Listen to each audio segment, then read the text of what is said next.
Whenever anyone would mention pressure points, something inside my soul would die. I always felt that pressure points were something that people trained to show off with their mates at parties, and they didn't have any kind of practical use in self-defense whatsoever. But actually, there are a few pressure points that are really, really easy to find and very effective at causing pain to an attacker. So in this video, we're going to show you where they are, how to find them, and when you might want to use them. Okay, let's start with the first one then. Let's say somebody's grabbed hold of you and you might not feel comfortable striking or gouging someone's eyes out. Okay, so there's something that we can do. There's a pressure point we can use here, and that is here. So with this one, imagine your fingers are diving into a pool, right? And the swimming pool is here. So you're aiming for this area here, just at the base of the neck. And if you feel it, you can kind of feel like a bit of a divot, a divot, yeah? Like a dent here. So what we're gonna do is we're just diving in. So the motion is in like that. It's not pushing straight ahead, it's diving in through the gap. Second one, let's say he's really up close and we can't do that, right? Because we don't have the range. That's fine. What we can do is something they teach in the prisons. What we're gonna do is we're gonna take our thumbs here and we're gonna put them behind the earlobe, right? Just underneath the earlobe here.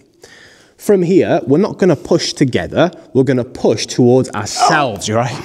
We're going to push towards ourselves. So the fingers are coming in, the thumbs are coming in here, we're going to push towards ourselves. That really, really causes a lot of pain here. So with this one, back in Spain, many years ago, I remember the paramedics outside one of the main clubs in Madrid City. There was a guy completely passing out, or alcoholic, was completely losing conscious. The paramedic started doing that to him, yeah. And then he started reacting. Even when he was passing out with alcohol, drugs, or whatever, he was nearly in coma. The guys pressing there super hard, clack, a lot, clack. Yeah. And all the people watching were, what they are doing? And then another person said, they are provoking that reaction, that pain. Even when you are passing out, wow, it's hurting the person, you know what I mean? You don't even need to be conscious, apparently. Next one, Raul's taking his jacket off so that you can see it clearly, but you can do it with a coat or a jacket on, it makes no difference. So Raul's grabbed hold of me. Now, if he's grabbed hold of me really, really, really hard, okay, I might struggle, tense, really resist, I might struggle to get his arm off, okay? I might struggle here to pull his arm away. So, this is where we use another pressure point. If I put my finger in here, all right, and then push here, so, again, resist. Resist, resist, resist now.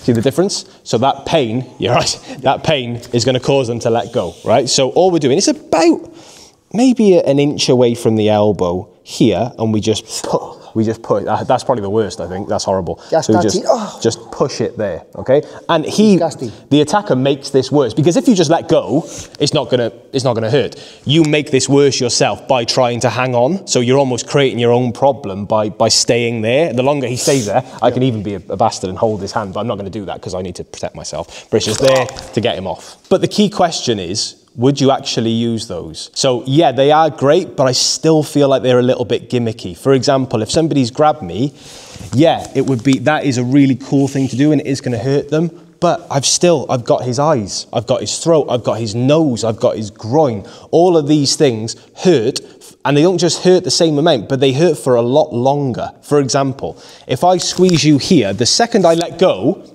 there's no more pain. It stops hurting. Whereas if I punch you in the nose, it's going to hurt for a long time. If I smack you in the balls, as I know very well, it's going to hurt for days potentially, right? So not just the concentration of pain, but how long the pain lasts for certainly is a lot more than with a pressure point. So that's why for me, yeah, they're cool to know, but actually if I've got the opportunity to hit the eyes, the throat, the nose, the balls, I'm probably still going to go for that, guys. Although there is a caveat on what Ryan said, this could be very useful when you don't want to hurt someone. Could be your friend, could be your boyfriend, your girlfriend, could be your son, could be someone that you don't really want to hurt, someone that lost the plot, I don't know, having a panic attack, being intoxicated, could be your granny, I don't know. A friend, someone that you don't really want to punch, you don't want to really hurt, okay? You want to restrain, okay, or I don't know, comply. Yeah, you want him to comply. In that case, I do recommend to do this.